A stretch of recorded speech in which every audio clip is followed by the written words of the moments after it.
Hello everyone, welcome to GS education classes. My name is Gita.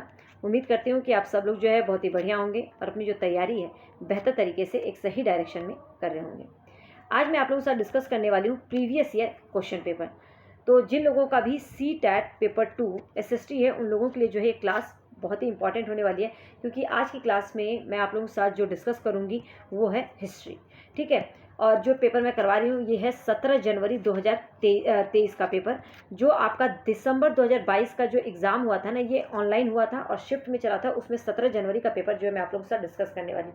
Geography already मैं इसमें complete करवा चुकी हूँ। सबसे पहले जो है ज्योग्राफी के क्वेश्चन दे रखे हैं, उसके बाद जो है ये हिस्ट्री के क्वेश्चन, पहले ज्योग्राफी आएगा फिर उसके बाद जो है हिस्ट्री इस बार जो है स्टार्ट हो रहा है। तो ज्योग्राफी के 13 क्वेश्चन है जो कि ऑलरेडी मैं आप लोगों को करवा चुकी हूँ। अगर आप लोगों ने नहीं किया है, geography NCERT based question paper की जो प्रैक्टिस करवाई वो कर लीजिएगा। और इससे पहले वाला जो एग्ज़ाम हुआ था, जो आपका जनवरी 2024 में एग्ज़ाम होना था, उससे पहले भी मैंने प्रीवियस ईयर क्वेश्चन पेपर की प्रैक्टिस करवाई थी, तो उसमें भी करवाया था। ठीक है, तो वो क्वेश्चन बार बार तो करवाऊंगी नहीं। तो अभी जो है मैं आप लोगों के साथ जो है इसका हिस्ट्री वाला पोर्शन जो है डिस्कस कर रही हूँ। देखिए, मैं बार बार कहती हूँ एनसीईआरटी मेन है। अगर आप लोगों ने एनसीईआरटी अभी तक नहीं पढ़ा है तो जरूर पढ़िएगा। एनसीईआरटी पढ़ने के बाद जब क्वेश्चन पेपर की प्रैक्टिस करते हैं ना, तो आप लोगों को पता चलता है कि आपकी तैयारी जो है किस लेवल की है। मैं बार बार आप लोगों को एडवाइस करती हूँ कि एनसीईआरटी कीजिए, और एनसीईआरटी को किस तरीके से पढ़ना है इसमें मैं आप लोगों की हेल्प कर ही रही हूँ। एनसीईआरटी जो है 6 to 8 की ज्योग्राफी पूरी मैंने अपनी कंप्लीट करवा दी है। वहीं पर जो है हिस्ट्री की बात करें तो 6th और 7th क्लास की हिस्ट्री कंप्लीट हो चुकी है, 8th क्लास की चल रही है, लेकिन मैंने स्टॉप करके अभी क्वेश्चन हिस्ट्री की प्रैक्टिस करवा रही हूँ। ठीक है, ताकि आप लोगों को पता चले कि क्वेश्चन आते किस तरीके से हिस्ट्री में। तो उम्मीद करती हूँ कि इन सब बातों पे आप लोग ध्यान देते होंगे। तो चलिए स्टार्ट करते हैं। और हाँ, अगर आप चैनल पे नए हैं तो चैनल को सब्सक्राइब कर सकते हैं। अगर आपको इस तरीके से प्रैक्टिस करनी है, आप चाहते हैं प्रीवियस ईयर क्वेश्चन पेपर हर एक सब्जेक्ट की बात कर रही हूँ सही तरीके से करें, प्लस पैडागॉजी को सॉल्व करने का जो एक तरीका होता है वो आपको सीखना है, तो आप जो है जुड़ सकते हैं। अगर आप चाहते हैं कि इस बार CTET में आपका जो पैडागॉजी मेन होती है उसको जो है आप समझ कर करें, तो यहाँ पर मैं पैडागॉजी को सॉल्व करने का तरीका सिखा रही हूँ, जो कि आपको हर एक सब्जेक्ट में जो है मदद करेगा। तो उम्मीद करती हूँ कि इन सब चीज़ों पर आप लोग ध्यान देंगे।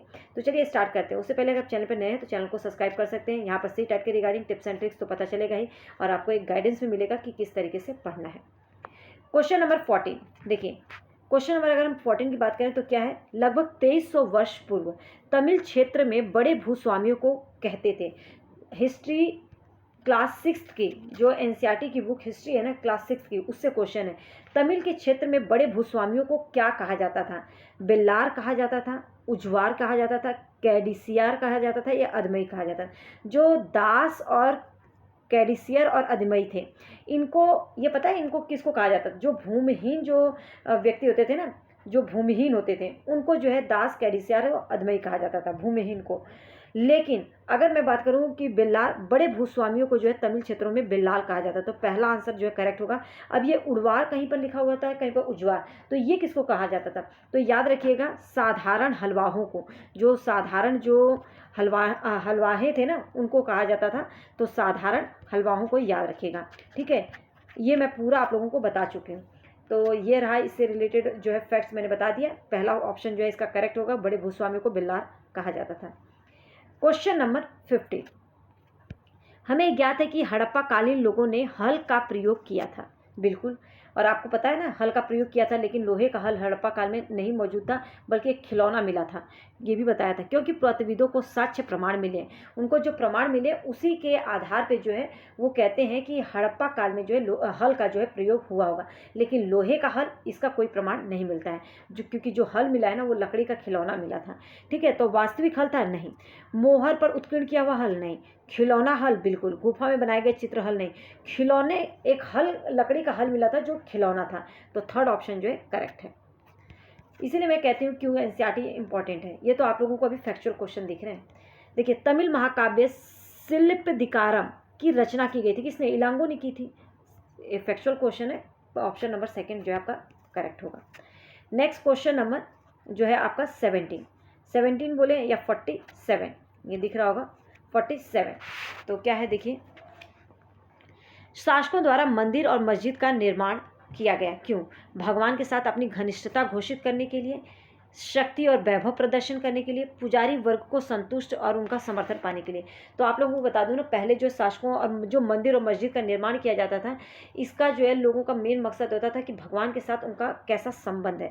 तो एक घनिष्ठता संबंध घोषित करने के लिए, अपने वैभव का, क्योंकि जो मंदिर बनाते थे वही उसी से पता चलता था ना उनकी शक्ति है, उन अपने वैभव का एक प्रदर्शन, क्योंकि मंदिर सब कोई नहीं बना सकता, तो वो अपने प्रदर्शन के लिए भी, पुजारी वर्ग को संतुष्ट करने के लिए ताकि वो उनको समर्थन दे सके। तो ABC ये तीनों ही बातें करेक्ट है। कहाँ पर है?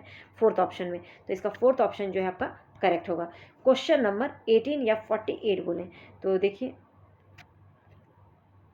निम्नलिखित में से कौन सी क्षेत्रीय भाषा का प्रयोग उपमहाद्वीप के सरकारी अभिलेख में सबसे पहले हुआ था? देखिए, सरकारी अभिलेख में ना मलयालम का प्रयोग हुआ था।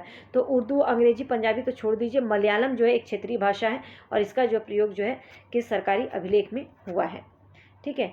क्वेश्चन नंबर 19 और यहाँ पे हम बोले तो 49। देखिए, संघ जो था, संघ सही मायने में एक संगठन था, क्योंकि संघ क्या है? संघ जो है सही मायने में एक संगठन था, क्योंकि कई सदस्यों ने एक साथ चर्चाओं और वाद विवादों के माध्यम से शासन किया है। बिल्कुल सही बात है। इसमें महिलाओं और कामगारों को सभाओं में भाग लेने के लिए सम्मिलित किया था नहीं। तो संघ में जो है महिलाओं और कामगारों को सभाओं में भाग लेने के लिए सम्मिलित नहीं किया गया था। तो केवल ए जो है आपका कथन ए जो है सही है। तो ए की ऑप्शन जो है यहाँ पर करेक्ट होगा। ठीक है। अब नेक्स्ट क्वेश्चन नंबर देखते हैं 50। क्वेश्चन नंबर 50 क्या है? बहुत ही इजी क्वेश्चन है ये भी। पहली सूती कपड़ा मिल जो है डैश में स्थापित की गई थी? कलकत्ता में, बम्बई में, मद्रास में, सूरत में। तो याद रखिएगा, कहीं ये मत सोचिएगा कपड़ा मिल जो है सूरत में, क्योंकि पहली जो जब स्थापित की गई थी वो है बम्बई। तो सेकंड ऑप्शन जो है करेक्ट होगा। कई लोग जो है अहमदाबाद ये सूरत को लगा देते हैं। ठीक है। Next question number, factual question था ये भी। हाँ, क्वेश्चन नंबर 51 क्या है? देखिए, भारत में प्रचारकों की गतिविधियों के संदर्भ में कथन ए और बी को पढ़ें और सही विकल्प का चयन करें। देखिए, 1813 तक ईस्ट इंडिया कंपनी भारत में प्रचारक गतिविधियों के विरुद्ध थी। 1813 तक जो है ना ईस्ट इंडिया कंपनी भारत में प्रचारक गतिविधियों के विरुद्ध थी। तो ये बिल्कुल सही बात है। कंपनी को भय था कि प्रचारकों की गतिविधियों की वजह से जो स्थानीय जनता के बीच जो है असंतोष पैदा होगा और लोग भारत में अंग्रेजों की उपस्थिति पर जो है शक की नज़र से देखेंगे। तो सच बात है ये। 1813 तक जो है ना ईस्ट इंडिया कंपनी ने कोई प्रचार जैसी गतिविधियाँ नहीं की, मतलब इसके जो है खिलाफ थी वो। लेकिन इसका कारण था कि कंपनी को जो है इस बात का भय था कि अगर वो प्रचार प्रसार करेंगे तो जो स्थानीय जनता है वो भड़क जाएंगे और कहीं ना कहीं जो है अंग्रेजों को शक के नज़र से देखेंगे। दोनों ही सही है और बी जो है एक ही सही व्याख्या भी कर रहा है। देखिए कहाँ पर है, दोनों सही है। ये तो गलत बता दिया, इसमें भी गलत बता दिया। ये सही है लेकिन व्याख्या गलत नहीं, व्याख्या सही कर रहा है। फोर्थ ऑप्शन जो है करेक्ट होगा। तो 51 का जो होगा ये आपका फोर्थ ऑप्शन होगा। ठीक है। नेक्स्ट क्वेश्चन नंबर देखते हैं, क्वेश्चन नंबर 52 क्या है? 52 देखिए, परमहंस मंडली। कल भी मतलब परमहंस मंडली से लगभग जो है क्वेश्चन हमेशा आता ही है। तो 52 नंबर देखिए, 1840 में बॉम्बे में परमहंस मंडली की स्थापना क्यों की गई थी? तो जाति उन्मूलन के लिए की गई थी ना। परमहंस मंडली का विधवा पुनर्विवाह, लड़कियों और महिलाओं की अधिक स्वतंत्रता के लिए कुछ नहीं, जाति उन्मूलन के लिए किया गया था। परमहंस मंडली का जो है स्थापना जो है किसके लिए किया गया था? तो ये जाति उन्मूलन के लिए। क्वेश्चन नंबर क्या था? 52। Next question number 53। एक मिनट। क्वेश्चन नंबर 53 देखिए, निम्नलिखित में से कौन हिंदू शास्त्रों के कट्टर आलोचक थे? जो हिंदू शास्त्र हैं उसके जो है कट्टर आलोचक थे। उन्होंने कहा कि ब्राह्मणों से निचली जातियों पर अपनी सत्ता और महिलाओं पर पुरुष का प्रमुख स्थापित करने के लिए मनु द्वारा रचित संहिता, भगवद गीता और रामायण जैसी पुस्तकों का सहारा लिया है। तो निम्नलिखित में से इनमें से कौन ऐसा था कि जो हिंदू शास्त्रों का कट्टर आलोचक था? और उन्होंने कहा कि जो ब्राह्मणों से जो निचली जातियों पर अपनी जो सत्ता है और महिलाओं पर जो है पुरुषों का जो प्रमुख स्थापित करने के लिए मनु द्वारा रचित ये जो संहिता है, भगवद गीता, रामायण जैसी पुस्तकों का उन्होंने सहारा लिया है। तो कट्टर आलोचक जो है घासीदास, ज्योतिबा फुले, ये तो होगा नहीं। यहाँ पे पेरियार जो है ब्राह्मण ग्रंथों के जो है पूरा जो है खिलाफ थे। ठीक है, इसके कट्टर आलोचक थे। तो फोर्थ नंबर जो ऑप्शन जो है यहाँ पर करेक्ट होगा, याद रखिएगा फोर्थ नंबर। ठीक है। नेक्स्ट क्वेश्चन नंबर 24 बोले या 54? तो देखिए 54 क्या है? हाँ, भारत में जाति प्रथा के विरुद्ध आंदोलन के संदर्भ में कथन ए और बी को पढ़िए और सही विकल्प का चयन कीजिए। देखिए 1927 और 1935 के बीच डॉक्टर भीमराव अंबेडकर ने मंदिर प्रवेश आंदोलन चलाए थे। बिल्कुल, डॉक्टर भीमराव अंबेडकर ने 1925 में जो है 1927 से 1935 के बीच में जो है अंबेडकर आंदोलन चलाया था। वो पूरे देश को दिखाना चाहते थे कि समाज में जो जातीय पूर्वाग्रह की जकड़ जो है कितनी मजबूत है। ठीक है, तो ये दोनों ही सही बात है। तो यहाँ पे ए और बी दोनों सही है, यहाँ पे तो गलत गलत बता रहे हैं, इसमें सही व्याख्या नहीं, देखो सही व्याख्या कर रहे हैं।